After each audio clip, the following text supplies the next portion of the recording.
I would like to give only the following statement.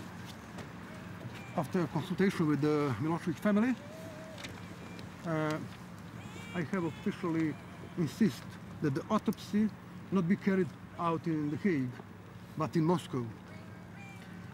I insist on this request, especially having in mind Mr. Milosevic's claim that there were attempts to poison him in the prison. And yesterday I also informed Russian embassy on behalf of Mr. Milosevic about his claims that his health was willfully destroyed and that this should be hidden from Russia. Only this statement and thank you. Could you spell your name?